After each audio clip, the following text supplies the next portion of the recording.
Específicamente este diálogo es la continuación de una conversación enfocada en su momento en equidad de género el 1 de octubre del año pasado, cuando inauguramos nuestro proyecto Respeto en EAFIT, y ahora pues nos vamos a enfocar en este diálogo en el tema de sexualidad diversa. La dinámica es que vamos a conversar con nuestros dos invitados y que ustedes también van a poder comentar, preguntar, para que en verdad sea un diálogo, no solamente que yo tenga el privilegio de tener con ellos, pero que podamos todos conversar con nuestros dos invitados. Bueno, tenemos el privilegio de contar con la presencia de Mauricio, quien muy generosamente vino corriendo después de dar su clase en la Universidad de los Andes esta mañana en Bogotá. Mauricio Albarracín Caballero es abogado y filósofo de la Universidad Industrial de Santander, tiene una maestría en Derecho de American University en Washington, es magíster y doctor en Derecho de la Universidad de los Andes, ha sido activista por los derechos LGBTI por varios años y su trabajo ha estado dedicado al litigio constitucional por el reconocimiento pleno de los derechos. Actualmente es subdirector del Centro de Estudios de Derecho, Justicia y Sociedad de Justicia en Bogotá. Carlos Julio Arango es abogado de la Universidad Pontificia Bolivariana, magíster en Derecho Procesal de la Universidad de Medellín, con título de doctor en Derecho de Familia y de la Persona de la Universidad de Zaragoza, España. Profesor vinculado al área de Derecho Privado en la Escuela de Derecho Nuestra, aquí en la universidad, investigador, coordinador de la línea de Derecho de Familia de la Maestría en Derecho, profesor, coordinador del Semillero de Investigación en Derecho de Familia y coordinador del Grupo de Estudio de Sexualidad Diversa, del Consultorio Jurídico y de la Escuela de Derecho. También antes de empezar, a los dos les doy las gracias por acompañarnos. Es un espacio que venimos planeando con el Comité de Inclusión y Equidad de la Universidad. De sus integrantes me acompañan hoy Adriana Pozo, directora del Consultorio Jurídico y quien ha sido pues mi compañera coordinando este esfuerzo de la universidad por recibir las denuncias, porque junto con el protocolo de equidad de género y sexualidad diversa está también el canal de denuncias y digamos que todo eso hace parte del proyecto Respeto en EAFIT. Cuando lanzamos el proyecto, pues el 1 de octubre del año pasado quisimos poner entonces el tema en la conversación de la universidad y para ello Carlos Julio y Adriana escribieron el protocolo para la equidad de género y la sexualidad diversa, creamos el canal de denuncia para casos de acoso sexual, para casos de discriminación por orientación sexual, orientación política, por cualquier razón, digamos tratando de que en la universidad se viva, se sienta un ambiente de respeto y de tolerancia.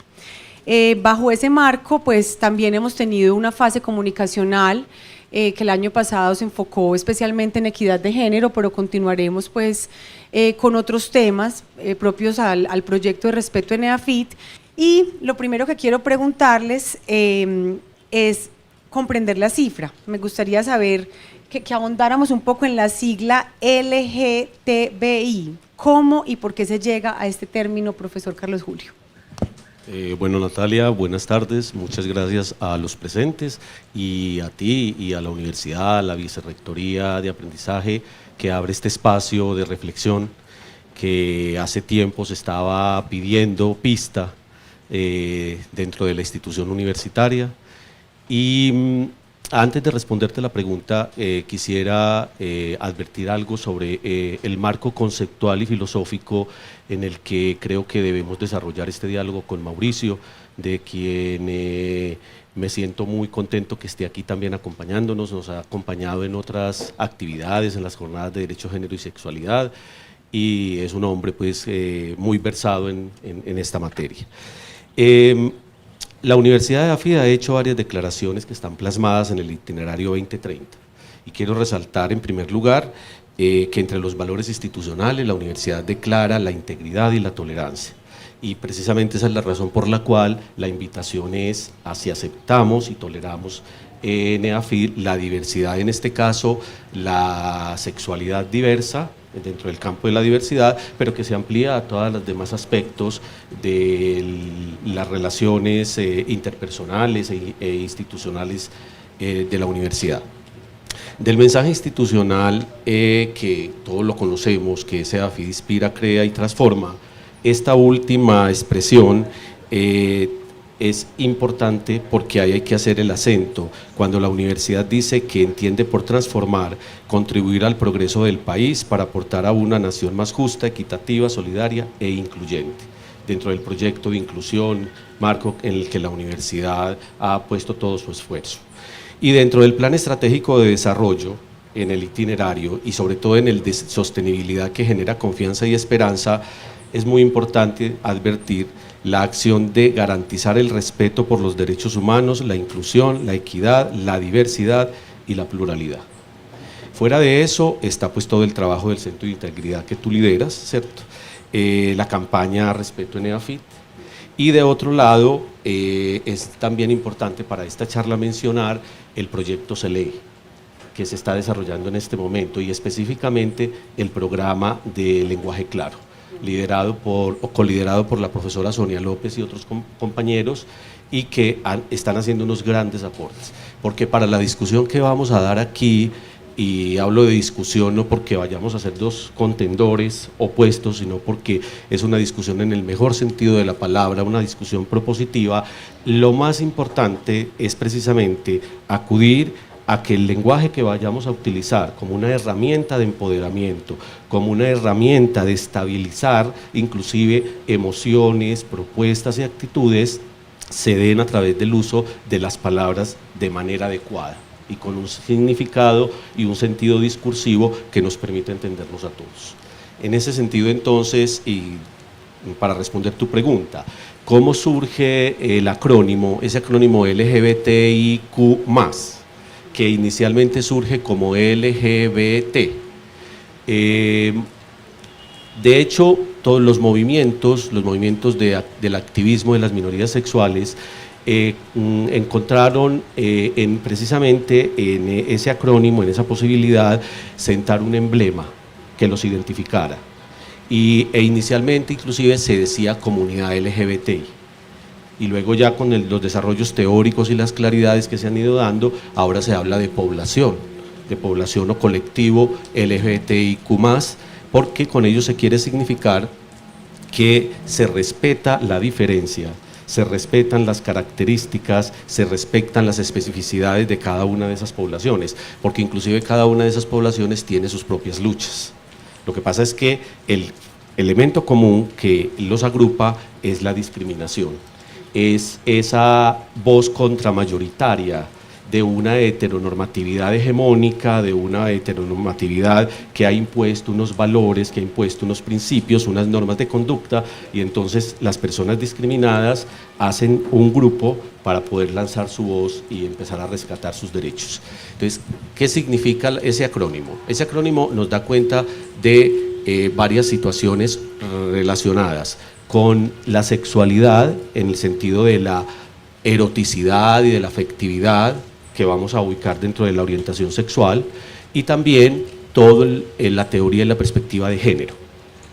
Entonces, cuando estamos hablando de L, estamos hablando de la sigla que pertenece a la palabra lesbiana. Cuando hablamos de G, gay, para identificar al homosexual masculino. Bisexual es la B, y la T, que termina convirtiéndose en una especie de término sombrilla, de palabra sombrilla. Bajo el enunciado de transgénero se empiezan a incorporar dentro de ese grupo, dentro de esa población, no solamente quienes están haciendo el tránsito, quienes empiezan a hacer un tránsito de género, sino aquellos que finalizan su recorrido haciendo una reafirmación. La medicina lo llama reasignación de sexo. Ahora se está señalando o se está invitando a que se diga afirmación de género, porque es lo que yo siempre he sentido, lo que yo siempre he hecho, ¿sí? También está el transformismo, expresiones como drag queen, drag king, inclusive el travestismo.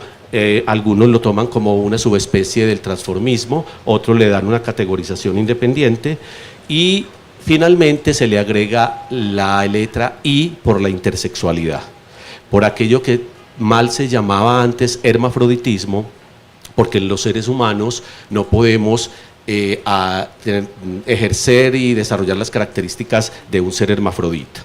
Los hermafroditas tienen la capacidad de autorregenerarse, ellos pueden reproducirse a sí mismos sin necesidad de un contacto sexual con otro ser de su misma especie. Entonces, cuando se hablaba de hermafroditismo, se advertía que había una impropiedad, por eso se habla de intersexualidad.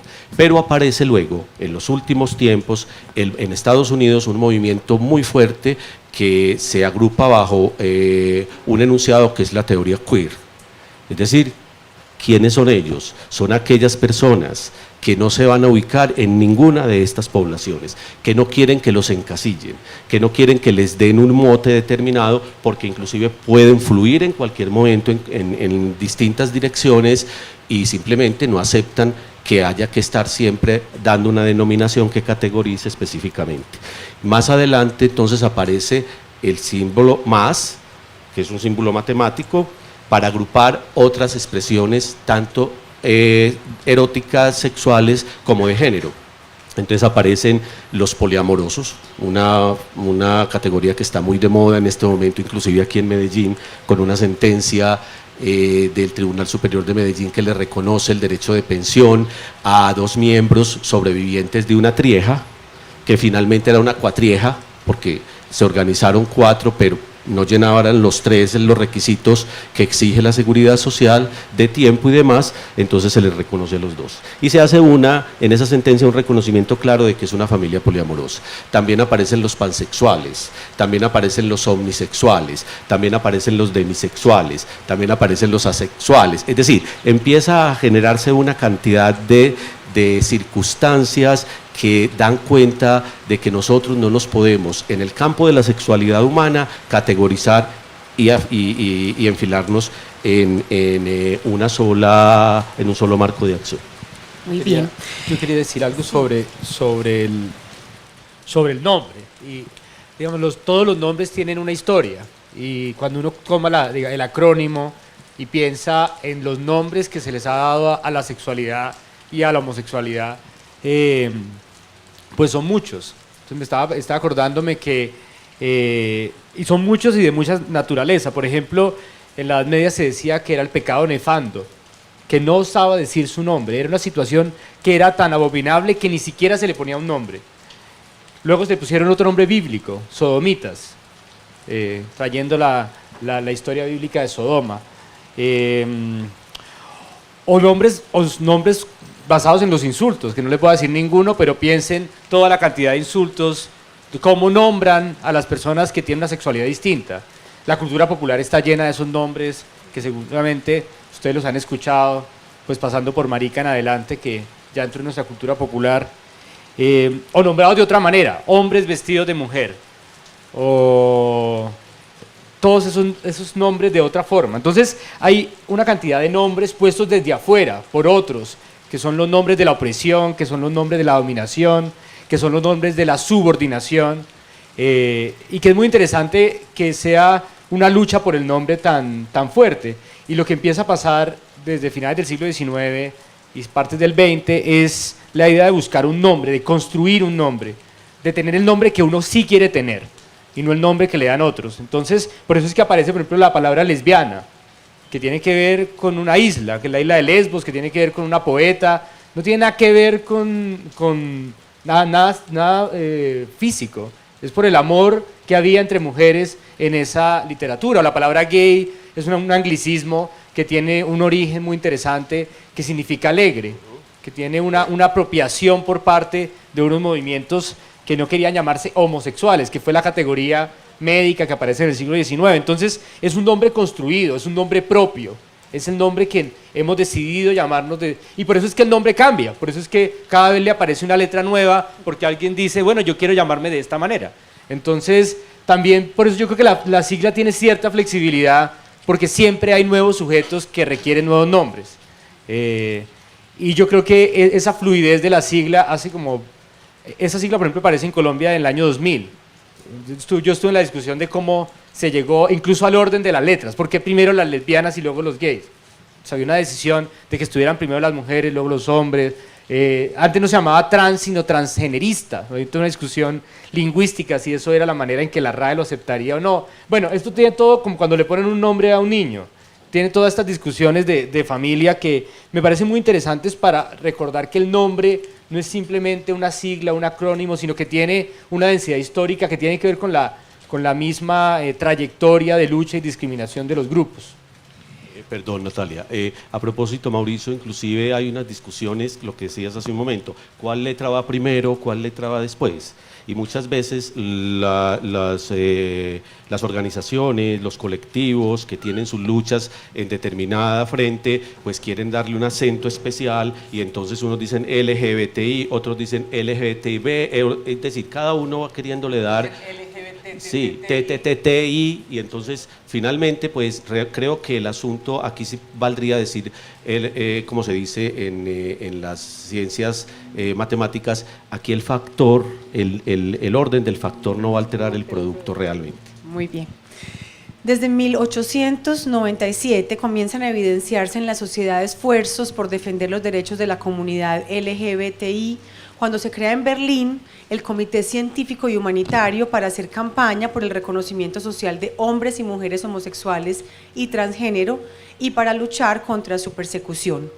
¿Cuáles han sido los hitos más importantes de la población LGBTI en términos socioculturales y jurídicos en el mundo? Ahorita nos vamos primero con Mauricio, ahorita nos vamos con Carlos para Colombia y más enfocado en esa parte jurídica. Bueno, es interesante que la pregunta va, porque normalmente se asume que el movimiento gay o el movimiento LGBT nace en Nueva York en 1969, que de hecho celebraron 50 años de este bar donde la gente se atrincheró porque la policía los extorsionaba, etcétera, etcétera.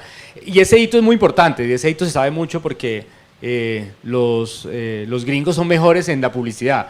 Pero esta historia del siglo XIX en Berlín es muy interesante. Hay un libro muy bueno que cuenta cómo Berlín es considerado el lugar donde nació el discurso contemporáneo sobre la homosexualidad. Hay un personaje muy interesante, se llama Magnus Hirschfeld, que le decían el Einstein del sexo, y él fundó un centro de investigaciones con otros colegas, que era el Centro de Investigaciones Sexuales, que por demás fue quemado por los nazis la noche de los cristales rotos. Y era un centro muy interesante, porque era un centro como un centro científico comunitario donde iba toda la gente de toda la diversidad sexual de Berlín y tenía una cosa muy interesante porque post Primera Guerra Mundial muchos soldados en la Primera Guerra Mundial descubrieron que su sexualidad era distinta y como sobrevivieron a la guerra, pues dijeron, ahora viene la Belle Époque y vamos a vivir como queremos vivir en la posguerra. Y es interesante porque ese comité, que era un grupo de científicos y políticos, su lema era por la ciencia hacia la justicia. En latín, per scientia ad justitiam, y lo que querían ellos hacer era, a través de argumentos científicos, mostrar por qué la penalización de la homosexualidad era un error científico y político. Y es interesante que hubiera nacido así, porque yo creo que la modernidad tuvo un peso muy importante en poder desentrañar todos los prejuicios que había sobre los homosexuales, principalmente porque era la religión la que promovía ese tipo de ideas. Adicionalmente, algo que es interesante es que fue un fenómeno urbano. Digamos, no es casualidad que fuera Berlín donde la gente llegara, porque la urbanización fue la que permitió que personas LGBTI se pudieran encontrar. Porque a diferencia, por ejemplo, de los niños negros o los niños indígenas que nacen en familias indígenas, que crecen con familias negras, pues los niños LGBTI o cualquier niño que tenga una sexualidad diversa nace solo. Y es en el trayecto de su vida, en el trayecto a la ciudad, por ejemplo, yo pienso, y la gente migra como de la vereda al pueblo, del pueblo a la capital del departamento, del capital del departamento a la capital del país. Antes, hace muchos años, la gente se iba a ser gay en París o en Nueva York. Ahora le queda más fácil, puede ir a Medellín, puede ir a Bogotá, pero en todo caso es una historia del desplazamiento, del tránsito en muchos lugares. Entonces, solamente para recordar ese punto, es interesante porque es una historia más vieja.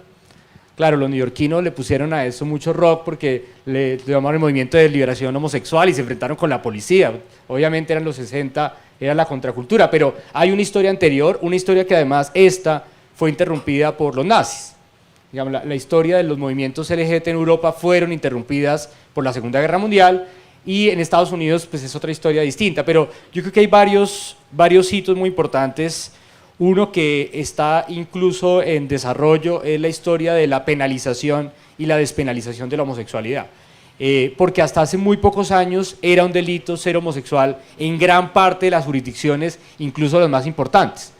Inglaterra lo tuvo hasta los años 70, Estados Unidos lo tuvo hasta el año 2003, cuando la Corte Suprema de Estados Unidos decidió el caso Lawrence contra Texas, cuando despenalizó la sodomía en el estado de Texas. O sea, estamos hablando de que países enteros penalizaban la homosexualidad. Hay una ola de despenalización, principalmente en Europa y en América Latina. Colombia fue el penúltimo, solo quedaba Ecuador, Colombia lo despenalizan en el 80, pero ese es un gran fenómeno. Y digo que está en desarrollo porque aún en el 40% del mundo es un delito ser homosexual. Las discusiones jurídicas en África, en el Medio Oriente, son sobre la penalización. Los tribunales de Botswana, de Kenia, del Líbano, por ejemplo, hay en el Líbano más o menos al año hay 50 personas procesadas por ser homosexuales y van a los tribunales los abogados a defenderlos de ese delito. Es decir, es un hito que está en desarrollo. Ese es uno de los, digamos, que tiene una historia larga y que aún no ha concluido. Digamos, en este hemisferio ya no queda, creo que ninguno. Los países caribeños eran los últimos, pero Jamaica lo despenalizó, Belice recientemente. Entonces eso es un hito muy importante. Un segundo, yo creo que es esta movilización masiva que hay del movimiento LGBT en todas partes del mundo. Pues las marchas de junio cada vez son más grandes, cada vez son más concurridas. En Colombia es increíble que hay marcha en Puerto Asís, ¿dónde fue que escuché otra? En Montes de María, o sea que ya hay una popularización también de la movilización que hace que haya mayor presencia social. Y más recientemente, pues hay unas luchas más fuertes por el reconocimiento de las familias, de las parejas, del matrimonio. Uno puede ver esa geografía del reconocimiento, que es bien interesante. En América Latina hay muchísimos casos, en la Corte Interamericana. Entonces hay una historia legal que atraviesa estos hitos, y me parece que también, solamente para decir otro, son los hitos culturales. La idea de que haya más literatura, más cantantes, más personas de las artes expresando la sexualidad, me parece un hito muy importante que complementa todos estos que he mencionado. Y muy reciente, porque realmente todo esto que relatas es de los 80, 70, 80 para acá. Ricky Martin salió del closet hace como 4 años. Exactamente. Carlos Julio, Colombia, ¿qué ha pasado en Colombia con la evolución de este tema en términos jurídicos, pero lógicamente con lo jurídico también viene la transformación cultural, como es claro pues que está sucediendo, tal vez más lentamente de lo que quisiéramos, pero está sucediendo? Nuestro país es un país muy especial, ¿cierto? Nosotros tenemos una cultura que se mueve en un sincretismo constante en todos los ámbitos. Y este pues no está ajeno, ¿cierto? Por un lado tenemos una evolución jurídica, y empleo el término jurídica para no hablar de legal en sentido estricto, entendido como los pronunciamientos que hace el legislador ordinario, el Congreso, que realmente pues ha hecho oídos sordos a estos reclamos. Ha sido más la Corte Constitucional y los jueces en sede de constitucionalidad, porque es claro pues que en una discusión en democracia la sede principal está en el Congreso, pero las Cortes, y específicamente la Corte Constitucional, tiene el deber de ser una voz contramayoritaria, porque lo que el legislador no reconoce, necesariamente la Corte lo toma como su bandera, lo hace de manera mesurada, lo hace cuidando no solamente las formas jurídicas, sino también unos principios bases.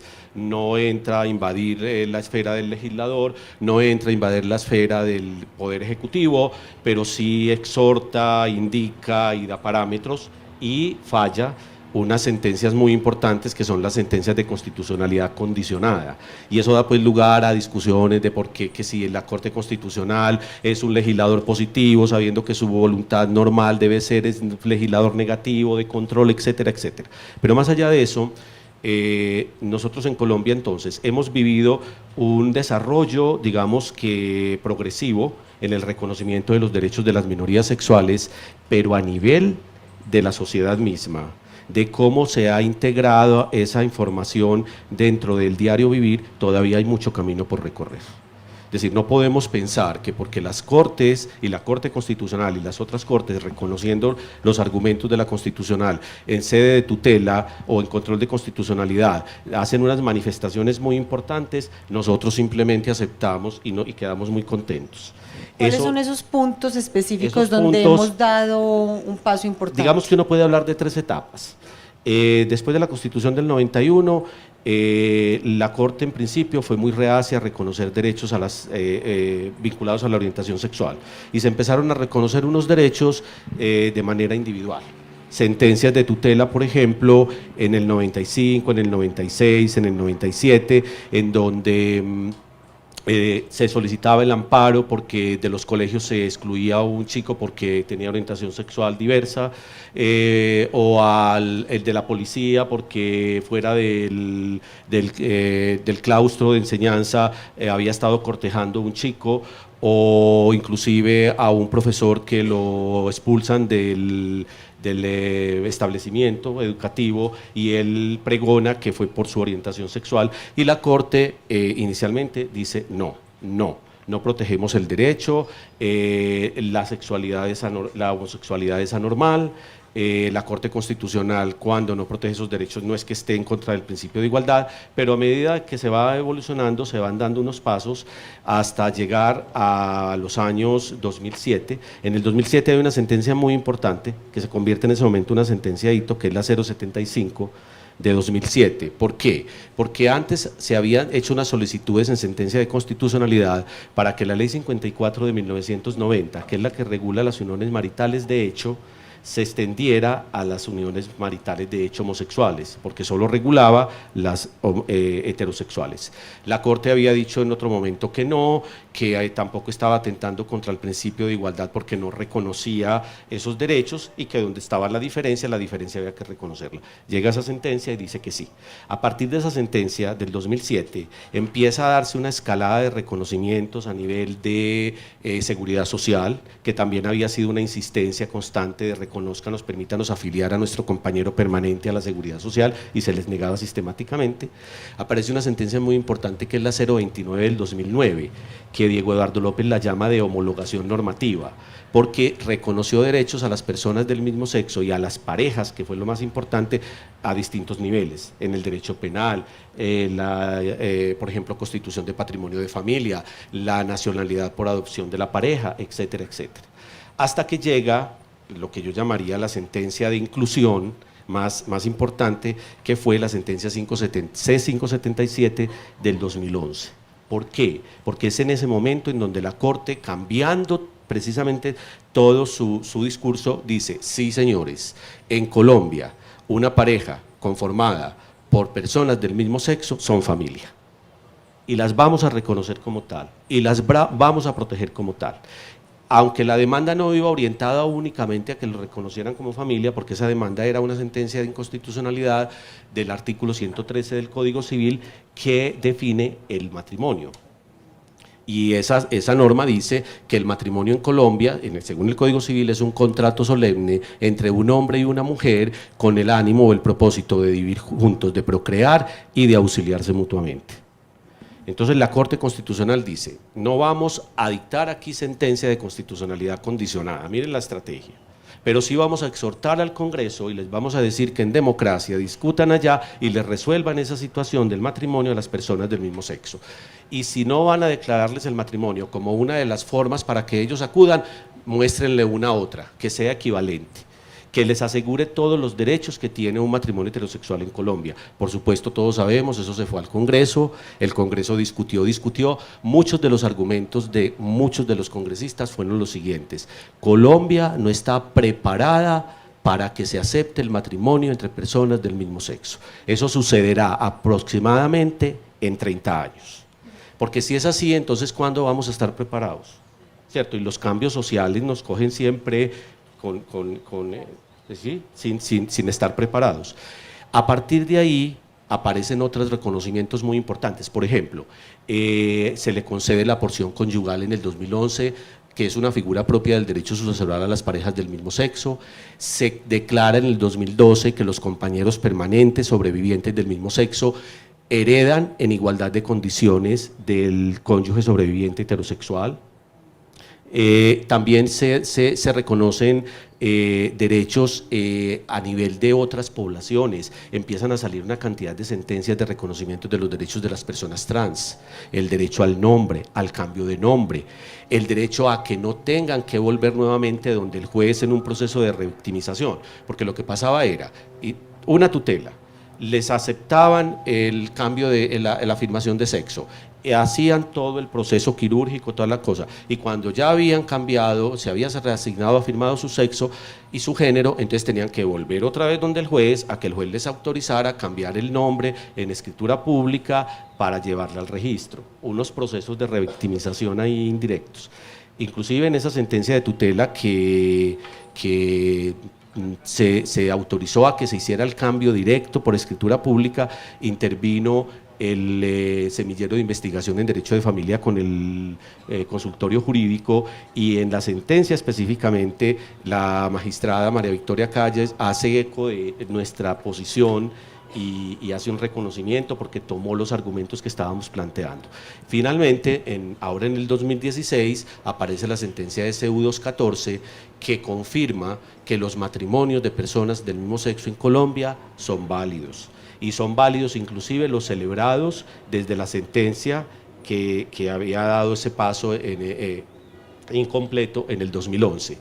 Aquí hay una cosa que es muy importante, miren, el legislador, todos los proyectos que se han presentado para el reconocimiento de los derechos de las personas del mismo sexo a nivel de matrimonio, a nivel de protecciones en todos los niveles, han sido negados, todos.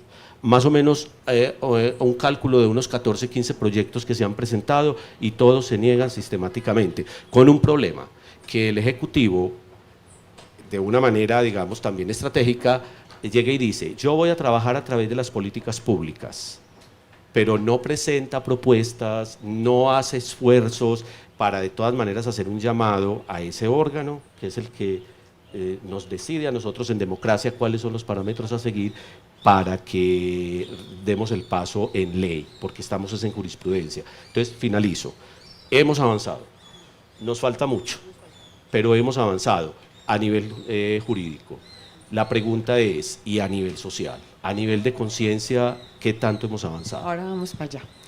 Mauricio, ¿cuál ha sido el papel del activismo en el país para lograr los avances que nos relataba justamente el profesor Carlos Julio en las últimas 2 décadas y específicamente, sobre todo, después del 2011 para acá? Bueno, yo quisiera hacer un poquito para el pasado y un poquito a lo más contemporáneo, porque esta historia Colombia es un país que tiene una larga historia de discriminación y violencia contra las personas LGBTI. De hecho, es una historia que está marcada también por la política, porque en Colombia no fue un delito ser homosexual durante casi todo el siglo XIX. Fue después de la regeneración, la hegemonía conservadora, en el Código Penal del 36, además, que es bien interesante porque se suponía que era el Código Penal de la Revolución en Marcha, es donde se penaliza la homosexualidad.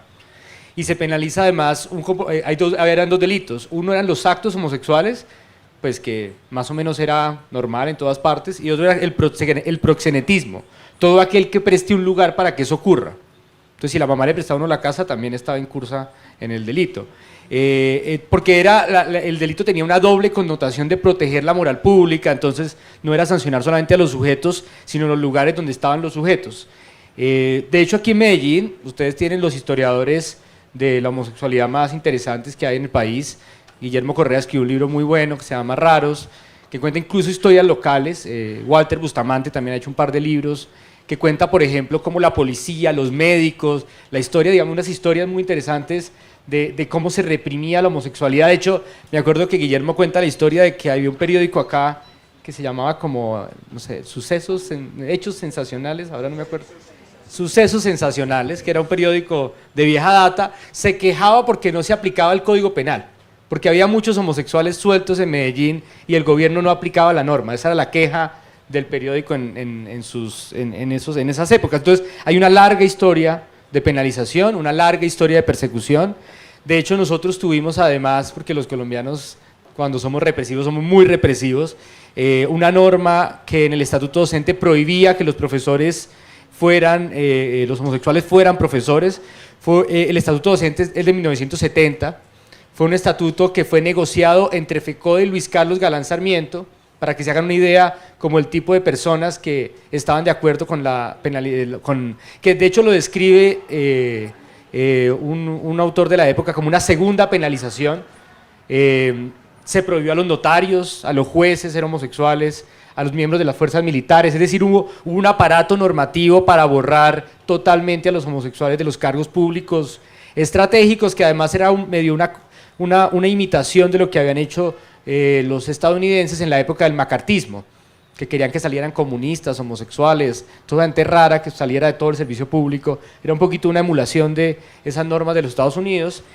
Y había otras normas de discriminación indirecta, por ejemplo las de familia, que ya Carlos ha mostrado cómo se fueron derrumbando una por una, pero lo que quiero decir es que aquí era el Estado el que discriminaba. O sea, el Estado, los abogados, los jueces, la policía, era todo el aparato del Estado persiguiendo homosexuales como en Uganda.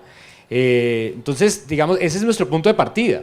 O sea, hubo abogados que estudiaron, jueces, digamos, ya próximos a pensionarse, que estudiaron con el Código Penal de 1936. Entonces también nuestro punto de partida es muy discriminatorio. Por eso no me extraña que haya tanta resistencia.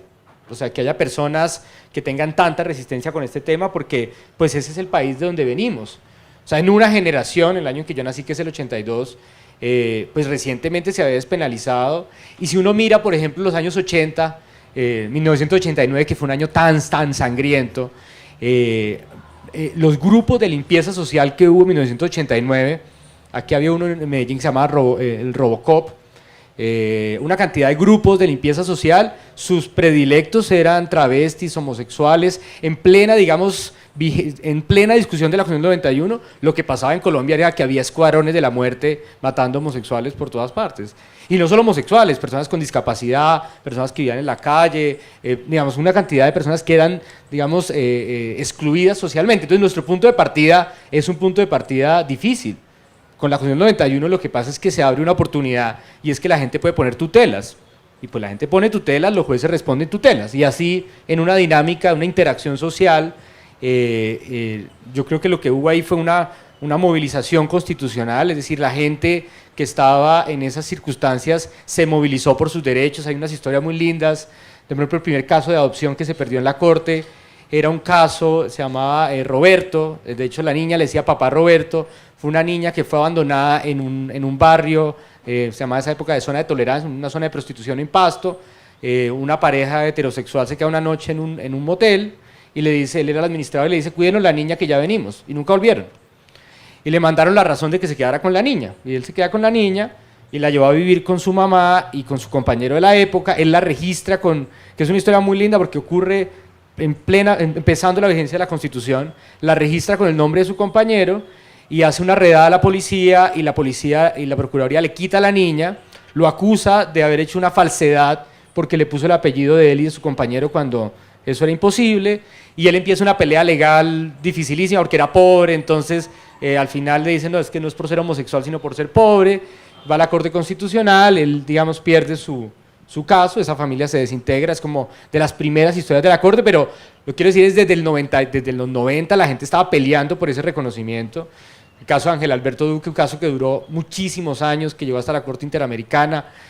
Marta Lucía Álvarez, que fue una mujer lesbiana que estaba en la cárcel en 1994, que empezó a reclamar por la visita íntima, y entonces la trasladaban de cárcel por revoltosa, y además porque es muy interesante. Ella tiene un diario que es muy lindo y cuenta cómo en cada cárcel había vivido en San Francisco en los años 80 y era una lesbiana en la cárcel, entonces jugaba fútbol, hablaba inglés, escribía poemas, enamoraba a gente en todas las cárceles. Entonces, claro, y organizaba a las mujeres lesbianas y bisexuales en la cárcel para pedir por sus derechos. Se unió, por ejemplo, a los grupos de personas que estaban luchando por condiciones dignas en las cárceles en los 90. Entonces, hay unas historias, uno toma cada caso y es una historia en sí misma de reivindicación. Acá en Medellín, por ejemplo, hay gente que da unas luchas impresionantes. Ana Leiderman y Verónica Botero son un ejemplo, pues, de presencia familiar. Entonces ha habido mucha energía vital de muchas personas en la construcción de esa jurisprudencia que habla Carlos. Es decir, eso es un patrimonio colectivo del país. y ese patrimonio colectivo ha sido hecho por muchísima gente. O sea, uno podría decir que alguien se atribuya que hizo tal cosa, ¿no? Esto ha sido, y no son una historia de personas LGBT, de heterosexuales, de universidades, de mucha gente que ha participado. Entonces yo creo que, y ese patrimonio además, visto hoy en día, es un patrimonio de la humanidad, es decir, son muy pocos los países del mundo que protegen de la manera en que los colombianos protegemos a las personas LGBT, y es casi que un club de 20, 25 países. Esto es como una Holanda suramericana donde se protege a las personas LGBT de una manera muy, muy impresionante. O sea, formalmente somos un paraíso legal. Y yo creo que eso es algo que a veces a uno se le olvida, y uno no lo valora con la suficiente... como los colombianos todo criticamos, pero eso es súper importante y está relacionado con otra institución, que es la acción de tutela, que también es un patrimonio global del acceso a los derechos. O sea, Colombia tiene 7 millones de acciones de tutela, los ciudadanos pueden ir ante los jueces ante todas formas de injusticia, y ha sido a través de la tutela que la gente viabiliza todas las injusticias que tiene, incluyendo las personas LGBTI. Entonces, no solamente es una historia de este movimiento, esa historia se dio paralelamente con la historia de los indígenas, con la historia de las personas con discapacidad, con la historia de las mujeres. Los últimos 30 años este país ha hecho una revolución de los derechos que se ha hecho en grupo, no se ha hecho solitos los LGBTI, no. Es porque había otros grupos reclamando que fue posible que esa reclamación existiera. Entonces, eso es algo que nosotros tenemos que entender, proteger, impulsar, profundizar, porque es que hoy en día... Y por eso es que la reacción es tan dura, porque realmente nosotros avanzamos de una manera espectacular en una generación, y eso es la tensión que vivimos hoy en día, que avanzamos muy rápido y una gente que se siente derrotada pues quiere volver al pasado. Lo que decía sobre el estatuto docente, aparece en la sentencia C481 del 98, con ponencia de Martínez Caballero, de Alejandro. ¿Por qué? Porque ahí en ese decreto 2277 del 79 aparecía la homosexualidad, y no se decía en ese momento homosexualidad, sino homosexualismo, con esa carga peyorativa, sancionatoria, de patología, ¿cierto?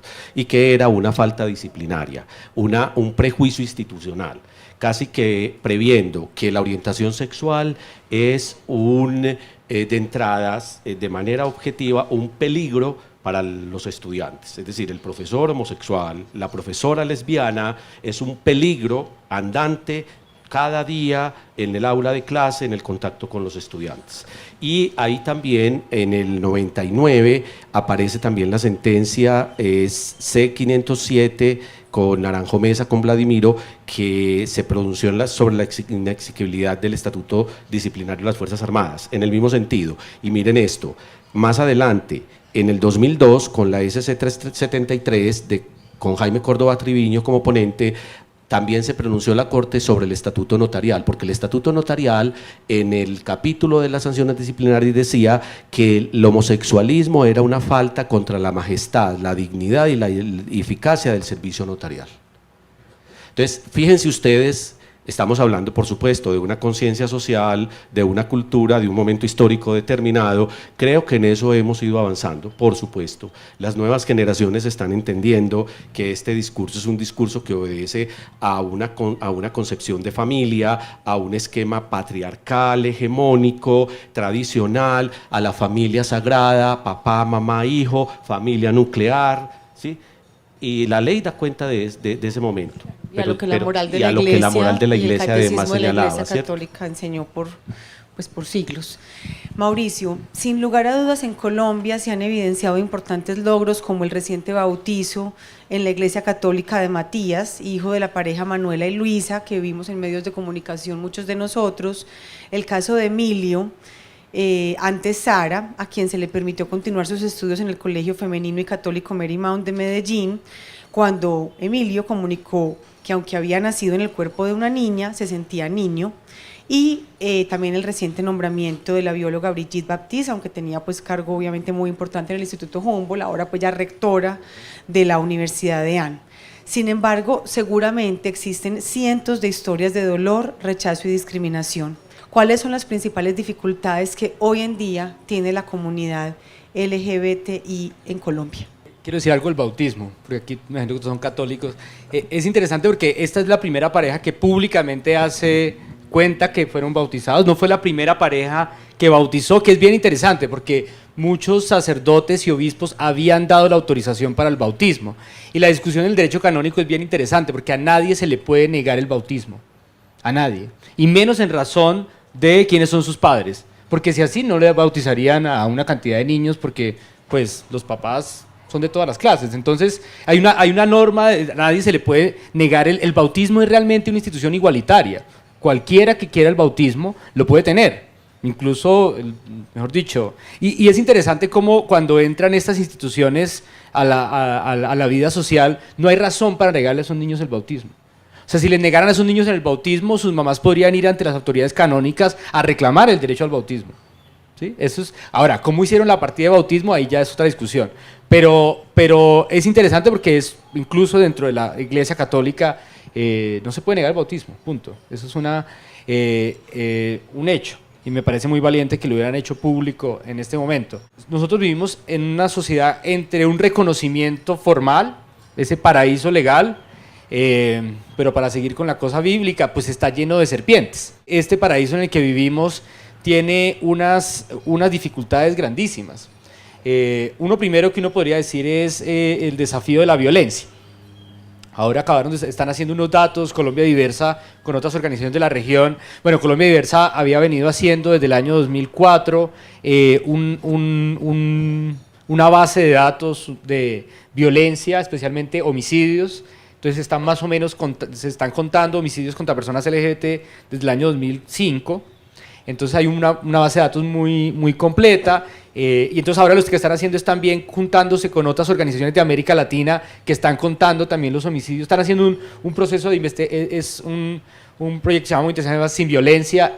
Bueno, pero el dato que me impresionó es que Colombia es, en términos de cantidad, el país donde más matan personas LGBT.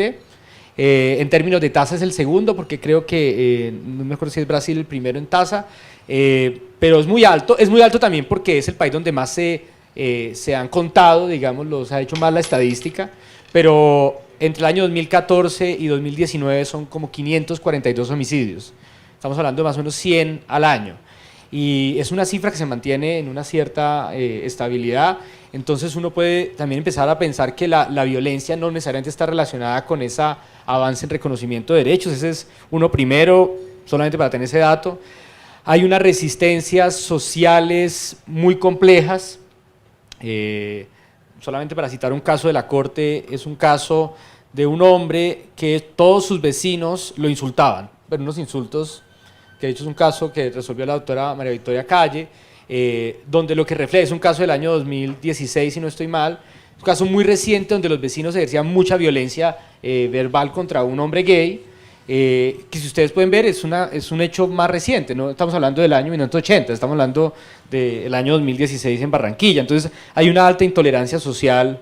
Recientemente también la Corte resolvió otro caso de unas personas LGBT que no les dejan entrar a un lugar público. Entonces hay unas resistencias sociales fuertes. Hay una resistencia social nueva que es súper complicada, y es que con la llegada, digamos, o la aparición de movimientos políticos más fundamentalistas, de movimientos políticos que reivindican la idea de una sociedad única, con unos únicos valores, para ponerles un nombre, fundamentalistas, integristas, porque esos son lo que son esos movimientos que están haciendo ese trabajo. Muchos de esos movimientos reclaman, por ejemplo, que tienen el derecho por sus creencias a discriminar a otra persona, o que tienen el derecho a que no entren a sus establecimientos, es decir, hacen una justificación racionalizada de su discriminación. A eso le llaman objeción de conciencia personal, objeción de conciencia institucional.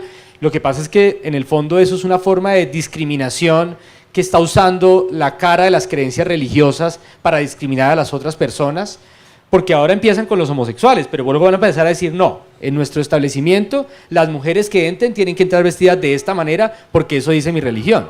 Y es que en mi religión no aceptamos a los judíos, y es que en mi religión no aceptamos a los negros, y así sucesivamente. O sea, hay una nueva versión de la discriminación que se basa, yo creo que erróneamente, en una idea de la protección de la libertad religiosa para discriminar a los otros, que es terrible.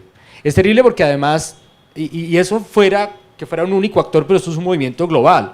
Pues esto es patrocinado desde la Casa Blanca, eso es patrocinado en varios países del mundo, o sea, esto es un proyecto global de discriminación institucional nuevo que ya estamos viendo en muchas partes y que además eso tiene voceros jurídicos, políticos, locales.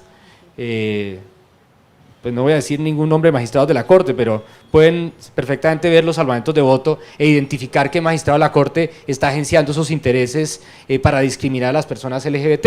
Entonces, ese es otro tipo de retos que tenemos, o sea, tenemos retos desde los más clásicos de que a uno lo maten, hasta los más sofisticados de usar la religión para humillarlo. Es que en el fondo eso es una, como llaman, pasivo-agresivo, o sea, ya no es una discriminación directa, sino es toda una racionalización para decirnos que somos inferiores. Y pues nosotros no somos bobos, ¿sí? A nosotros nos han humillado desde chiquitos, entonces nosotros sabemos cómo es esa forma, además esta gente que es toda piadosa, que habla toda de los valores pero que no cumple ninguno, tienen esa forma de envolverlo a uno y decir es que es por tu bien y todas esas cosas. Bueno, seguro aquí todos estudiaron en colegio, muchos en colegios de monjas y curas, y eso es como una cosa muy normal, como que lo manipulan a uno para que uno se sienta mal porque es homosexual. Entonces ese tipo de humillación religiosa está volviendo por otros canales, por otras maneras, y es muy peligroso porque vamos a terminar en un régimen de segregación por razones del sexo y la religión, que me parece sumamente peligroso. Y solamente un último punto que está relacionado con este, es cómo algunos partidos políticos, algunos sectores políticos movilizan, y esto ha sido clarísimo, movilizan los miedos sobre la sexualidad y sobre el género para que también los votantes se asusten. Entonces ahora el género se volvió como un fantasma y como ¡buh! Viene la ideología de género. Y entonces la gente, uy, todos se asustan, y entonces el bu, y luego van y toman decisiones políticas incorrectas, y luego dijeron, esto no, no era que estaba el diablo en el acuerdo de paz, no era eso, era otra cosa.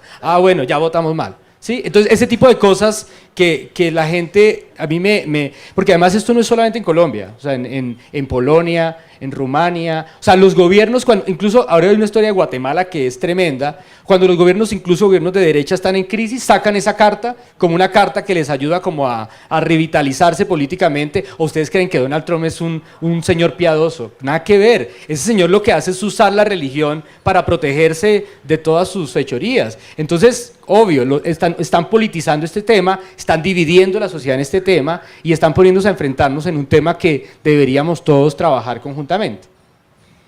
¿Qué ha hecho, Carlos Julio, la Universidad de AFIT y específicamente la Escuela de Derecho para promover el respeto y la inclusión de esta población? Digamos que la escuela ha trabajado en varios frentes.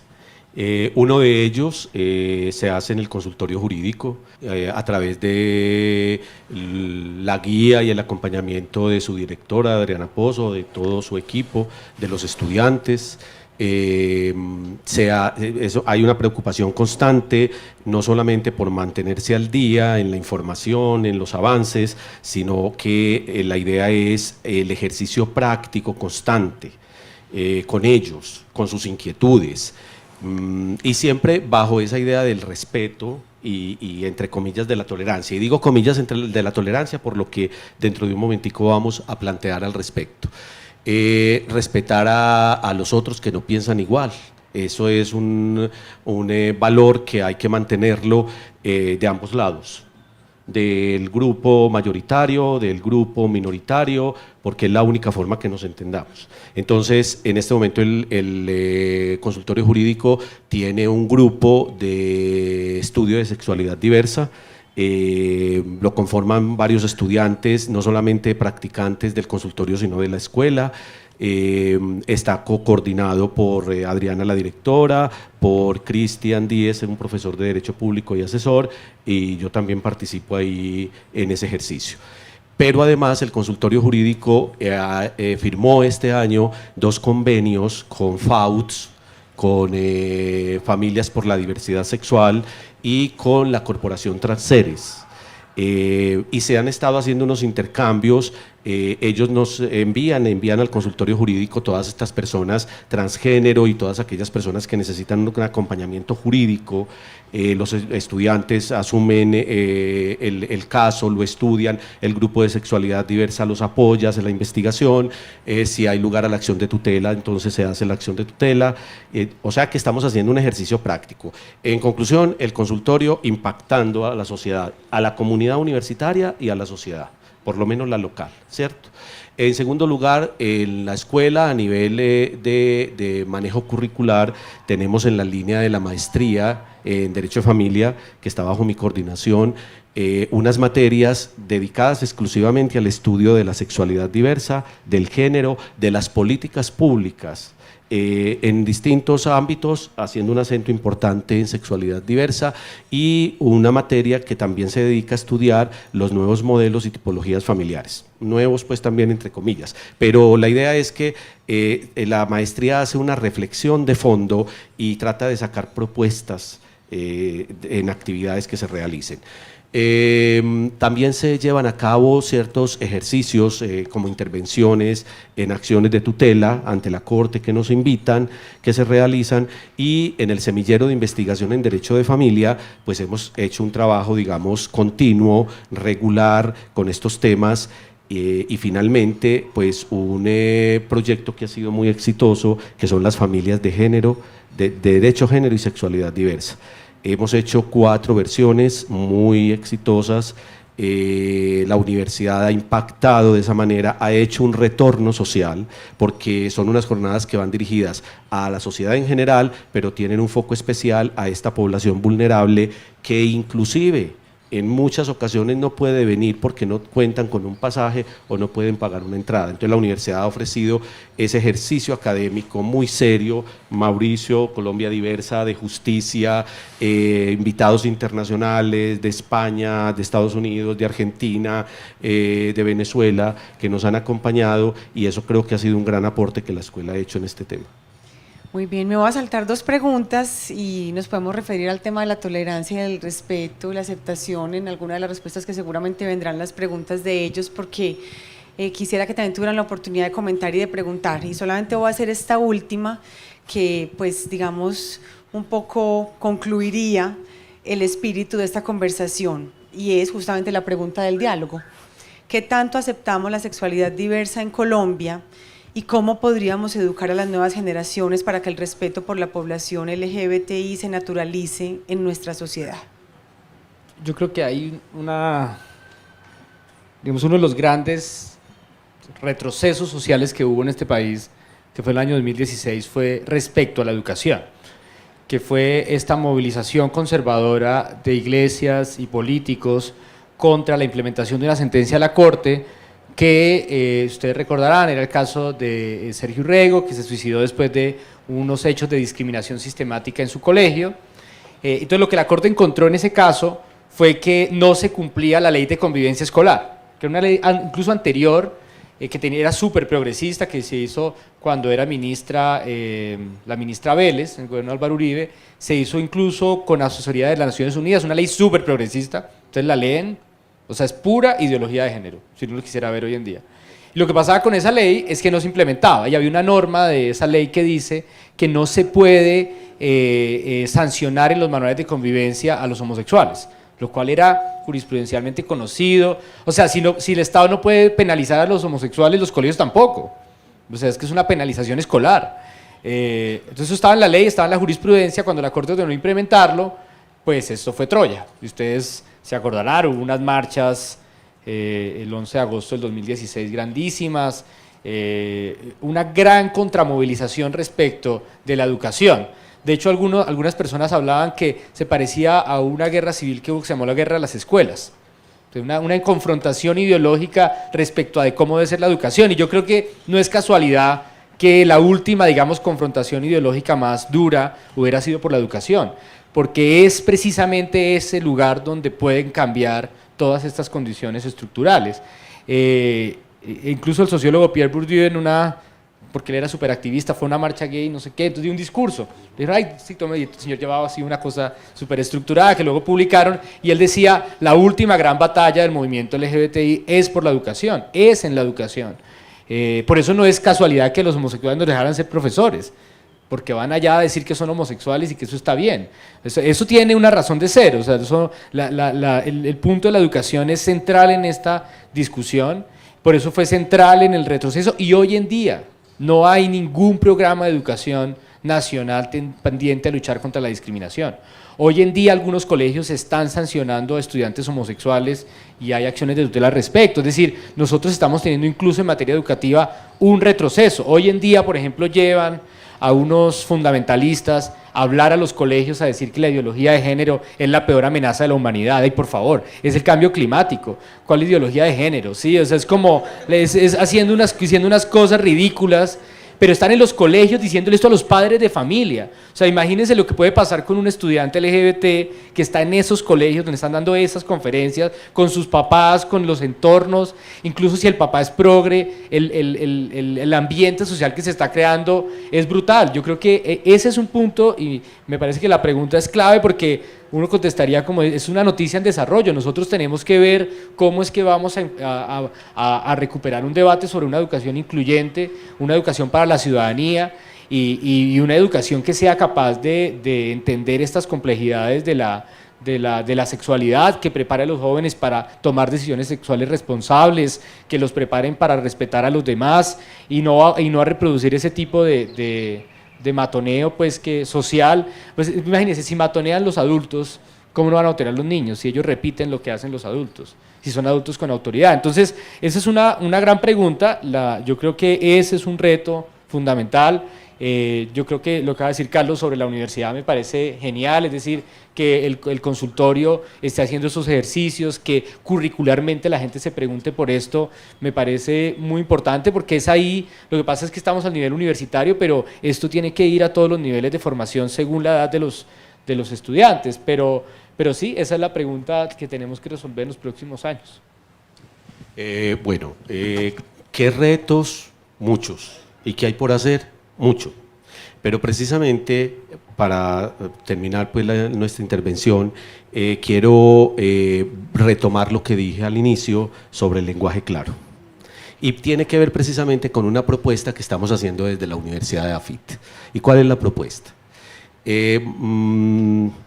Esto puede generar tanto en las personas que tienen sus prejuicios y que tienen ahí sus ideas un poquito petrificadas sobre la sexualidad humana, y también puede generar alguna reacción sobre todo el activismo de las minorías sexuales. ¿En qué sentido?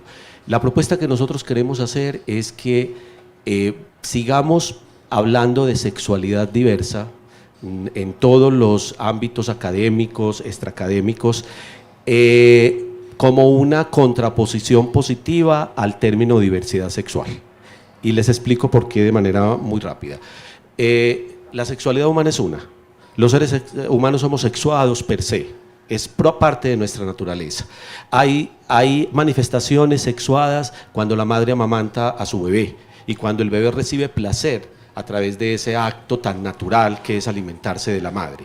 En un saludo, en una sonrisa, en una mirada, en la forma de caminar. Mire, tan sexuados somos que cuando una chica va a pasar por el lado de varios muchachos que saben que la van a piropear o que a alguno de ellos le gusta, cambia de caminado, los zapatos se le tuercen, a los hombres nos pasa lo mismo, empezamos a caminar como gorilas, pues como una cosa así. O cuando estamos ante la persona que nos gusta, de pronto empezamos a hablar ronco, así, a preguntar cómo estás y no sé qué, ¿cierto? Todas esas cosas son manifestaciones de la sexualidad y están ahí. Y eso no es privativo de los heterosexuales, de los bisexuales, de los gays, de las lesbianas. Eso es parte connatural. Entonces, cuando se habla de diversidad sexual y de sexualidad diversa, digamos que su significado es sinónimo. Estamos hablando de lo mismo. Pero aquí, como lo dice Guillermo Núñez Noriega, que es un académico muy serio, mexicano, investigador, un activista fuerte, dice esto que es muy importante. abro comillas, la discusión sobre los significados y usos de los conceptos de sexualidad no es inútil ni es secundaria, por el contrario es una discusión de fondo, pues lo que se encuentra en entredicho es la manera en que conceptualizamos las distinciones sociales, los poderes que se ejercen y por tanto las resistencias o subversiones que construimos y queremos construir entre esos poderes. Y agrega, abro comillas, el término diversidad sexual no es un término neutro. Dos simples palabras para referir una realidad, por el contrario, encierra en sí mismo una manera de concebir la realidad. Por lo tanto, tengamos o no conciencia de ello, define el carácter de nuestra lucha política en el ámbito de la existencia sexual. El término diversidad sexual es un término político, como lo son gay, lesbiana, bisexual, heterosexual, pervención, transgénero, marimacha, marica, etc. Y al igual que estos, tiene implicaciones en la manera en que se nombran, y en consecuencia cómo se construyen las diferencias sociales más o menos significativas determinadas por las relaciones de poder. Fíjense, cierro comillas, fíjense que no es gratuito que podamos dar este tipo de discusiones, porque cuando yo estoy hablando de diversidad sexual, y siquiera se ha hablado de diversidad sexual, porque es el emblema de una lucha que ha logrado resultados a nivel político, a nivel social, a nivel cultural, inclusive a nivel económico, que a las personas homosexuales, a las personas transgénero se les permita realizar trabajos en igualdad de condiciones de las personas heterosexuales, ¿cierto? Pero seguimos en el binarismo. Diversidad sexual. ¿A quiénes hablan de diversidad sexual? Los gays, las lesbianas, ¿Y los heterosexuales? ¿Por qué no hablan de diversidad sexual? Y es que ellos no hacen parte de esa diversidad. Es decir, por ser una orientación mayoritaria, hegemónica, entonces ellos están por fuera de la sexualidad diversa, que es lo que queremos nosotros precisamente predicar. No seguir hablando de diversidad sexual en el sentido de la lucha minoritaria, que no puede desfallecer, que no se puede invisibilizar, que hay que darla, que hay que hacerla, pero si nosotros desde el lenguaje comenzamos a insertarnos sin distinción de orientación sexual y de género, vamos cambiando el chip desde el lenguaje. Es decir, heterosexuales y toda la polisexualidad que hay en las demás orientaciones sexuales, hacemos parte de la sexualidad diversa. Por eso entonces deberían de empezar a desaparecer. Seguramente no lo logramos ahora, se va a demorar mucho tiempo, pero deberían empezar a desaparecer del lenguaje expresiones como las siguientes. Yo tengo unos amigos gay, pues, y yo no tengo problemas con ellos, ¿cierto? O las mamás, ay no, yo recibo aquí en la casa a los amigos gay de mis hijos y los quiero, ¿sí? O Kika Nieto, ¿cierto? Que es muy respetable su posición desde su ideología religiosa, pero cuando ella dice, el hombre y la mujer son los llamados a estar juntos, no hombre con hombre ni mujer con mujer. Además, tengan en cuenta que yo los tolero. Tengo amigas gay a las que quiero mucho.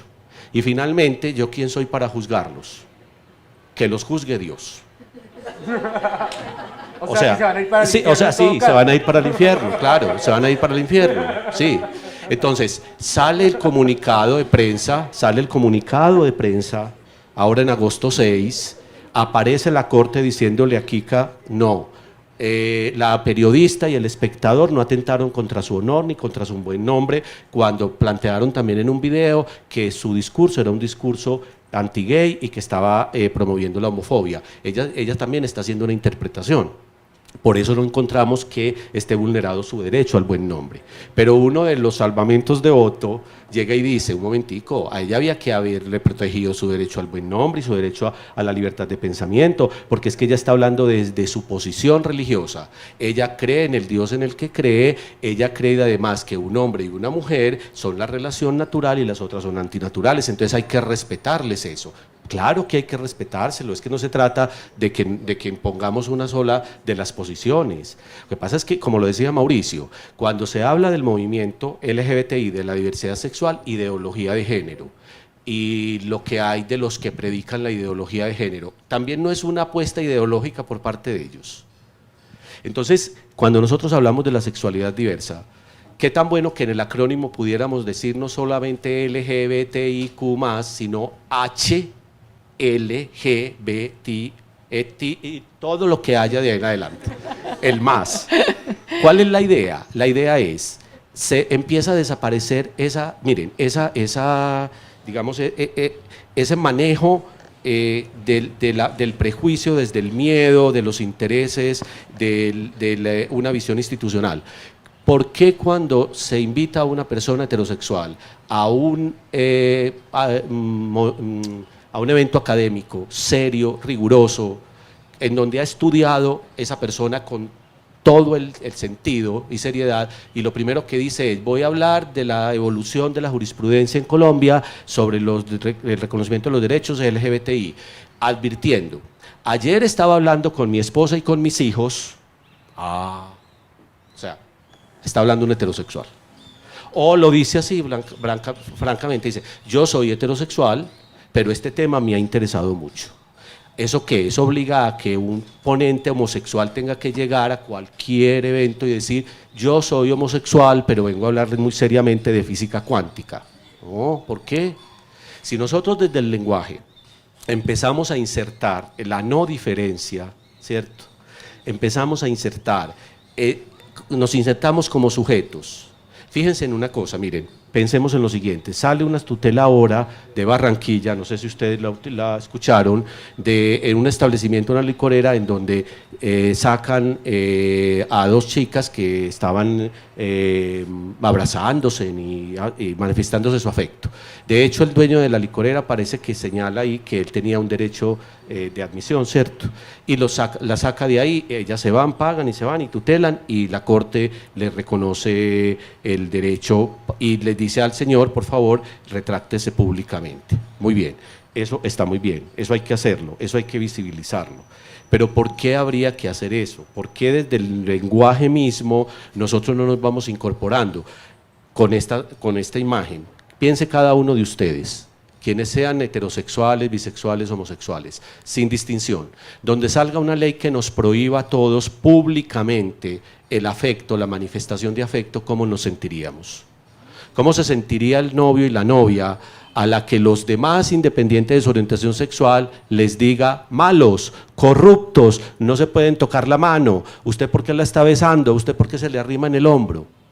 Y entonces eso, ¿por qué sí puede pasar con los heterosexuales, los homosexuales? Porque cuando están en un centro comercial y se abrazan o simplemente se manifiestan el afecto, inmediatamente caen no solamente todas las miradas de reproche, sino que viene pues la vigilancia, viene la administración, y entonces dicen: no, pero un momentico, es que nosotros le pedimos muy decentemente que se retiraran.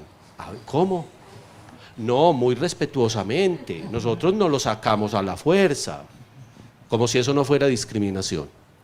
La invitación es desde la Universidad de AFIT, seguir hablando de sexualidad diversa, una sexualidad diversa incluyente, una sexualidad diversa integradora, una sexualidad diversa no prejuiciosa. Seguramente no vamos a alcanzarlo todavía, hay bullying en la universidad, por supuesto, lo hay, pero no solamente por cuestiones de orientación sexual, también las hay por otras cosas. Simplemente que la invitación desde el lenguaje claro, desde esa perspectiva de qué es lo que yo estoy significando cuando hablo, es la invitación a que reflexionemos. Todos nosotros sin distinción, toda la comunidad universitaria, toda la comunidad local, nacional, internacional, somos seres humanos sexuados. Todos hacemos parte de la sexualidad humana. Todos tenemos los mismos derechos a ejercerla, a manifestarla, a defenderla. Y esa es precisamente la prédica que queremos hacer desde la Universidad de AFIT. Muchas gracias, Carlos Julio. Mauricio, muchas gracias. Ha sido una conversación muy enriquecedora. Ahora demos la palabra entonces a nuestro amplio público. Hola, para Mauricio, ¿cierto? ¿Uno cómo se inicia como activista? Pues esa es como una pregunta que así me vino como a la mente, rápida. O sea, uno como persona LGBTI, ¿cómo empieza como a actuar pro derechos de las otras personas? Pero pues yo aquí... Yo empecé en la universidad, yo empecé participando en un grupo en la UIS que se llama el Grupo de Género y Sexualidad, y lo que hacíamos era charlas, eventos, discusiones, debates, y bueno, y en esa época es interesante en Bucaramanga ser activista, eso era un estigma tremendo, pues en los años 2000 eso era como, mis papás sufrían mucho, porque aparte de ser gay, ¿por qué tiene que defender eso en público? Entonces, pues, sí, pues ellos sufrieron mucho, pero la verdad yo creo que hay muchas maneras, yo creo que hay maneras, digamos, según la profesión que uno tenga, hay grupos a los cuales uno puede unirse, uno puede crear su propio grupo, no sé, yo creo que uno también se hace un poco activista por necesidad, o sea, cuando yo empecé era porque tocaba hacer algo en junio y hacíamos, no sé, por ejemplo, en Bucaramanga, cuando nosotros estábamos, se hizo la primera marcha grande, fue como organizamos la marcha, no sé, hay muchas cosas de voluntariado, ahora hay 1000 organizaciones en las cuales uno puede participar, pero yo creo que también hay mucho activismo personal, o sea, a veces, por ejemplo, amigos míos me cuentan como en mi empresa estoy dando una pelea porque tal persona dijo tal cosa, o sea, no tiene que hacer uno así como Juana de Arco, pues no, también puede hacer algo chiquito y eso también, o sea, yo creo que además, y la palabra, la razón por la que me gusta la palabra activista es porque tiene algo de cambio ahora en la acción, es como decía un grupo en Estados Unidos, actúa ahora, ¿sí? Como que hay que hacer las cosas ahora, yo no quiero, una cosa que yo pensaba es, yo no quiero irme para otra parte, o sea, yo quiero que Colombia, yo puedo casarme en Colombia, o sea, que voy por allá a casar a un país que ni conozco, con unos notarios que ni idea, o sea, no, uno poderse casar aquí, uno poder vivir los derechos aquí y ahora, era de las cosas que más me motivaba a trabajar, no hay que irse pues para otra parte, sino hacerlo aquí, en este espacio, y yo creo que esa es como una manera. Yo tengo una pregunta un poco pesimista / realista al mismo tiempo, y es, con los cambios que ha habido en la ideología en la Corte por el cambio de sus magistrados, por la salida de magistrados liberales como la doctora María Victoria y la entrada de unos magistrados un poco fundamentalistas en sus posiciones, ¿qué riesgos vemos en este momento, y la pregunta es para ambos, que pueda haber para la población LGBT en casos de retrocesos por parte de la Corte Constitucional en cabeza de los magistrados conservadores y fundamentalistas que puedan encontrarse en este momento? Respuesta corta, no. Yo no creo que haya, o sea, en este momento la mayoría de la Corte en este tema sigue siendo una mayoría más liberal, incluso los magistrados que son conservadores, por ejemplo, Luis Guillermo Guerrero y Cristina Pardo, pues son 9 magistrados para los que no saben, pero más o menos hay 6 que están, digamos que ideológicamente están de acuerdo, pero incluso los conservadores que hay respetan el precedente, entonces yo no veo, digamos, que hay una mayoría creciente. Hay un magistrado en particular, que es Carlos Bernal, que él particularmente está haciendo unas decisiones que no tanto es un retroceso a los derechos que ya existen. Yo creo que lo que está haciendo este magistrado y otras personas es creando casos nuevos que lo que hacen es haciendo que los derechos sean más difíciles de vivir en la práctica. O sea, mejor dicho, uno se imagina que el retroceso va a ser como, les van a quitar el matrimonio, les van a quitar la adopción. No, el retroceso tiene, porque eso lo intentó Vivian Morales y no fue capaz, ¿sí? Hacer una reforma constitucional en un referendo, y ellos se dieron cuenta que no iban a ser capaces de quitarle un derecho. Pero yo creo que la estrategia es otra, la estrategia es hagámosle la vida imposible, ¿sí? Hagámosle la vida imposible, hagámosles como en el colegio, el grupito evangélico, cambia tu homosexualidad, ¿sí?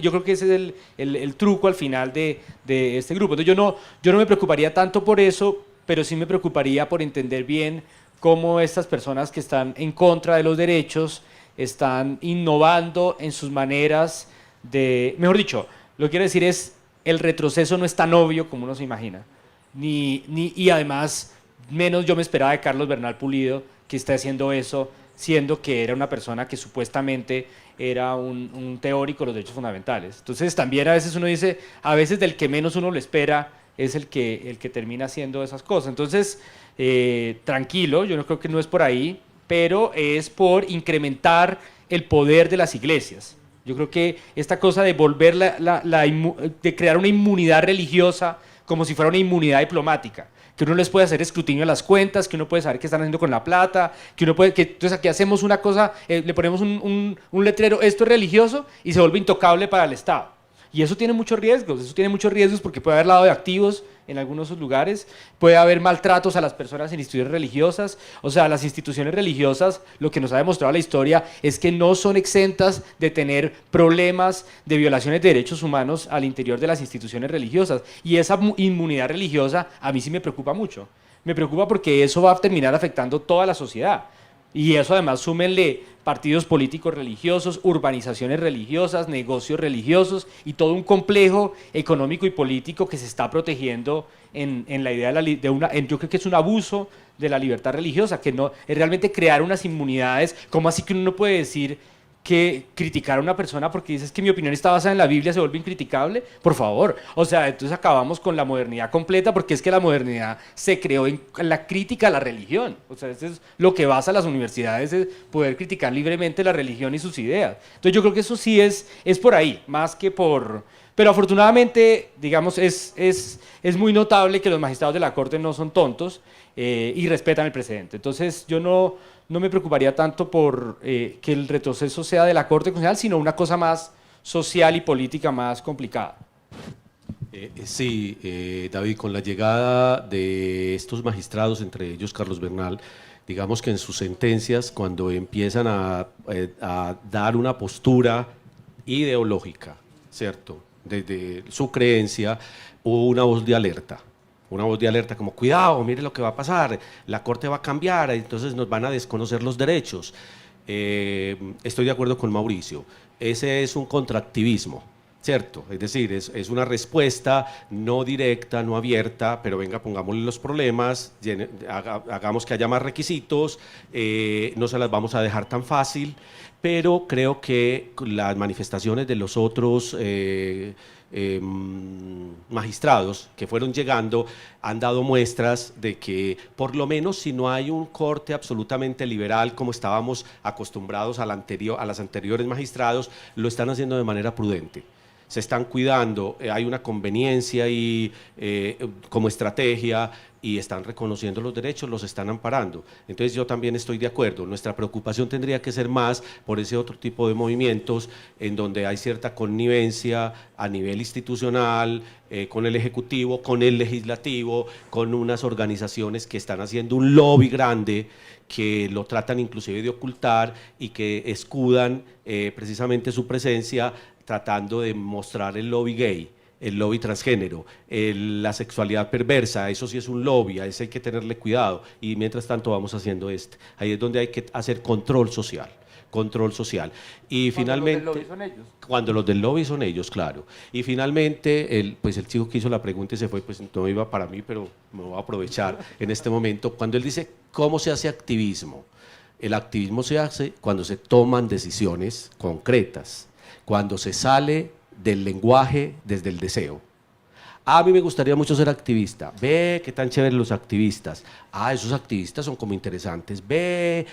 No, venga, usted quiere ser activista, tome la decisión. Pase del lenguaje y hágalo, manteniendo el lenguaje. Ahora, como él lo dice, hay muchas formas de activismo, muchas. Hay activismo agresivo, hay un activismo inclusive muy show, necesario también, ¿sí? Hay otros activismos un poquito más tranquilos y no significa que sea por miedo o porque se quieran ocultar, sino que simplemente también son las manifestaciones que tiene el ser humano en los comportamientos, en sus deseos y en las lecturas que hace del mundo. Bueno, en primer lugar, mil gracias por este espacio pues tan enriquecedor. La pregunta es para ambos. ¿Qué piensan ustedes de las nuevas generaciones y de ese avance que se espera de ellas? Pues porque en la realidad uno siempre dice que los niños y los jóvenes hoy en día tratan con más naturalidad estos temas, hay menos prevención, tienen como otro chip. Cuando contrastamos eso con el panorama político del país, donde hay fuerzas políticas conservadoras y antiprogreso muy fuertes y muy grandes, como nada más y nada menos pues el partido político que gana la presidencia y que pues acaba de hacer una campaña por el no en el plebiscito casi que homofóbica contra la ideología de género. Entonces, ¿cómo hacerle frente a esto, teniendo en cuenta que si vemos que las nuevas generaciones tienen unas actitudes frente a estos temas y frente a la sexualidad diversa? Luisa, a ver, yo te voy a responder de la siguiente manera. Yo tengo mucha esperanza, confío mucho en las nuevas generaciones. confío mucho en que hay cambios evidentes, la raza evoluciona, lo vamos viendo, no solamente porque seamos más saludables, porque inclusive crecemos en la talla, porque tenemos mucha más predisposición contra los virus, sino que hay un nivel de conciencia mayor. Los niños están recibiendo muchísima información y reciben de todos los lados, pero con las preguntas que estas nuevas generaciones van haciendo a sus tíos, a sus papás, a sus compañeritos, los adolescentes, que cuando un adolescente dice ¿por qué hay toda esa discusión que porque al uno le gusta, a ese hombre le gusta al otro hombre y a la mujer la mujer? Y es que a uno no le puede gustar cualquiera. Cuando un niño está haciendo esa pregunta tan sencilla y tan simple, es porque es producto de un proceso interior y de conciencia que él está haciendo, en el nivel que tenga, en el nivel de lenguaje que tiene, pero está entendiendo las dinámicas. Está entendiendo que no hay por qué sancionar, que no hay por qué castigar. La única preocupación en este momento, en este tránsito que estamos haciendo, es con las generaciones mayores, que claro, son las que en este momento además tienen el cuidado de formación y de educación de esas generaciones que están viniendo. Y aún así, con todos los prejuicios que tengan y con todas las ideas y que tengan frente a la sexualidad diversa, creo que las mismas generaciones va a llegar el momento en que con su nivel de conciencia desarrollado se van a poder apartar de esas influencias familiares, de esas marcaciones que se hacen a nivel religioso, dogmático, político. Yo personalmente confío mucho en eso. Estamos pasando como una tensión que es más o menos así. Digamos que el odio anda con megáfono. Sí, hay un montón de presidentes que dicen unas cosas que uno dice, pero Dios mío, ¿quién los eligió? Pero ese odio con megáfono está generando un efecto, es que, y esto no es una frase mía, se lo escuché a una colega que trabaja temas de despenalización del aborto, que decía que mientras los otros vociferan, nosotros estamos guardando silencio.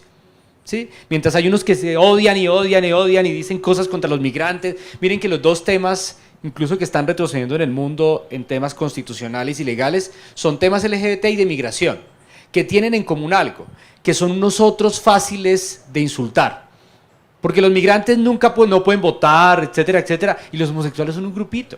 O sea, los LGBT nunca en ningún país del mundo son un poder político, no, es un grupo pequeño que tiene unos amigos, pero al final son grupos que son fácilmente maltratables. Entonces, esos grandes, este ascenso de los nacionalismos y del nacionalismo religioso, que es absolutamente impactante, tiene unos chivos expiatorios, ¿sí? Las brujas de la Edad Media, eso va cambiando, entonces estos somos las brujas de la Edad Media contemporánea. Y pues sí, ¿quién va a defender homosexuales? Eso está mal visto, eso porque van a decir que es homosexual, como decía Carlos Julio, o sea, son muy poquitos los compañeritos del colegio que defienden a su amiguito gay. Entonces, eso ha incrementado mucho y se siente como que hay retroceso. Y se siente como un temor y todo el mundo está como asustado de que dónde es que van a quitar tal cosa o qué es lo que va a pasar, porque son muy ruidosos. Son muy ruidosos y además, digamos, están en la esfera pública. Pero yo creo que lo que está pasando en Contracara, que es donde yo creo que hay una gran... es que la gente joven tiene otros reclamos, tiene otras identidades, tiene otras estrategias. Yo creo que lo que está pasando también es que como hay estas nuevas identidades, muchos papás o muchas personas en el poder dicen, ahora estos niños ¿qué son? Y yo puedo decirlo, digamos, a mí me parece que ser gay, pues cuando yo digo soy gay, es una cosa como anacrónica, eso es como setentero, ¿sí? Ya eso nadie dice que es gay, ¿sí?